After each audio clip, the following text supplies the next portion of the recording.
You know, often people throw the term underrated quite a lot from movies. Oh, check out this movie, it's underrated, it's underrated. Or check out this one. Barely anybody talks about, but then when you go and look at it, it's like it has a lot of people talking about it.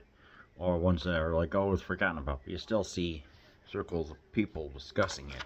But not for this one particularly. Colossus, the Forbin project from 1970. Good science fiction entertainment. A chilling look at what might happen if computers took over the world.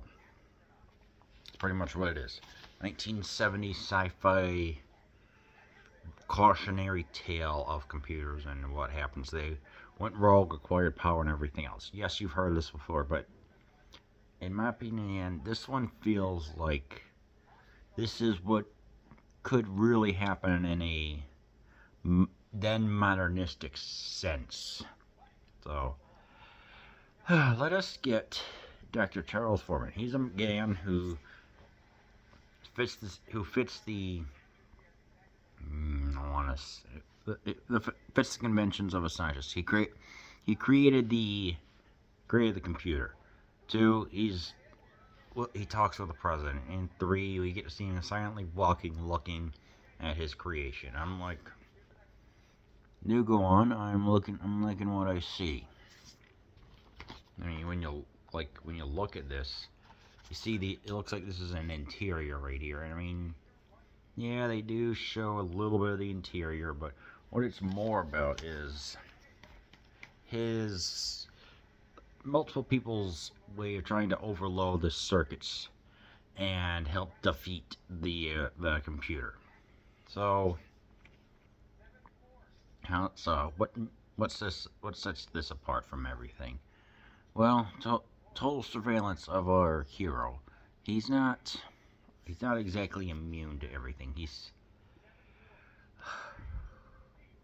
see, with this one, with like I said, the total immunity, total surveillance. Of course, it's like they install cameras around him, even when he's in the bathroom or sleeping. They still look.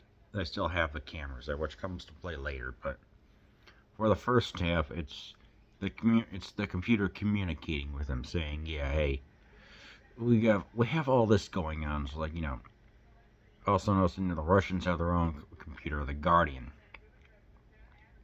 So, yeah, of course, when things start to go haywire, it's like in the first 20 minutes, the computer's starting to get itself warmed up, I guess. But then it starts to acquire more and more knowledge because there have been multiple people who entered information, and it starts to become an overlord. So it starts talking with the Russian computer. What we get is just a constant swirl of activity. So, roughly the first, I don't know, 30, 40 minutes, we have our character. Now I'm inside like a little room, and you've obviously seen where they're trying to stop, like, where they're obviously trying to prevent a problem like out in space, Houston, or in war games. But here you can feel this movie is smart because, like, obviously there's this giant, like, screen atop where it shows saying, hey, the computer is speaking with itself in rather limited phrases, and the camera's tilted at such a way it feels like it's able to communicate, the input with a computer, with a keyboard and everything. But then it evolves as it starts to gain more knowledge and everything else. So this wonderful computer, it's like, they try multiple ways to um, including even putting in a fake circuitry board. But this thing is smart, smart, smart, and ultimately it gets to the point where it wants to have a voice, and it has a list of demands, and even the creator, who has his own 24/7 surveillance, so even going to the restroom, but is able to get enough. They're like, hey, I wish to have time with my mistress 4 nights a week, so the computers are shut off. But ultimately, despite the efforts of humanity for back then, computer wins. It does. I mean, he doesn't, and it's like either like an extreme over the top one, as seen in I Have No Mouth and I Must Scream, Not particularly, but to demonstrate its nature, it does launch some nuclear warheads and eliminate a few thousand people. So it's like, what the hell do you do in that case? And that's where the movie ends, based off a book, of course. So it's stuff that you see all the time. But I think the performances here are pretty good. I mean, it's more about like the terror and the visuals and stuff like that. But for example, as always, like what I like to do with trivia. For the computer itself, when the executives at Controlled Data Corporation found out that Universal was planning a major movie featuring the computer, they saw their chance for some public exposure and agreed to supply free of charge $4.8 million worth of computer equipment and technicians to overseas use. Each piece of equipment carried the CDC name in a prominent location, since they were using real computers, not just big boxes with a lot of flashing lights.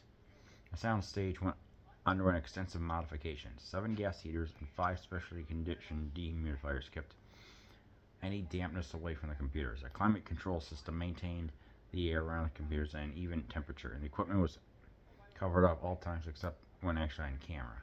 Brinks guards, yes really, were always present on screen, even at night. The studio technicians were not allowed to smoke or drink coffee anywhere near the computers.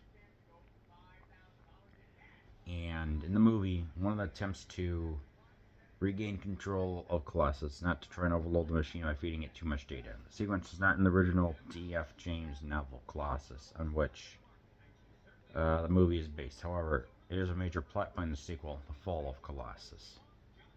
And if this was in they used footage of Colossus being activated as part of Cyborg, the $6 million man. And the relative difficulty of voice recognition versus that of one voice synthesis is just the opposite of the implied. Colossus could understand Forbin, e.g. when he was under surveillance, but it took Colossus to design the voice synthesizer. And actually, voice synthesis is relatively simple, whereas in the 1970s, only primitive voice recognition was feasible. And of course, I was curious about who the actor was that played him. Hang on. The actor himself. This is the first theatrical feature film with German actor Hans Gudegast being credited as Eric Braeden. He continues to be credited under this name 50 years later. He concocted the name Braeden from his birthplace of Bredenbeck, and adding the letter A so it would be pronounced correctly by English speakers. And he has been portraying Victor Newman in The Young and the Restless. We're getting ready for over 46 years for 4,405 episodes. Why has there never been a soap opera episode about soap? That would be bizarre but funny to see. And Susan Clark, who played Cleo, the mistress, was Cherry Ferber in Porky's, and also the wife of Bob, or plays somehow, and also playing Webster's Catherine Keller Young Papa something. So, yeah, and of course the music is they have this blues rock tinge to it, and a little bit of an orchestral tinge, along with like mallet percussion, which adds this kind of otherworldly feel to it. Like it's cold and dense, but it's not exactly super duper cold. So it's a unique, interesting blend. I guess that's where Hulk, when you get some of their influence. So yeah, I don't know. So what I think about this: 1, truly underrated. 2, it is a product of its time, but it is still relevant today, especially with all the AI stuff going on. Oof. So yeah, it's definitely, I would say, if you do get a chance, then I do highly recommend, keeping all this in mind, you watch Colossus: The Forbin Project.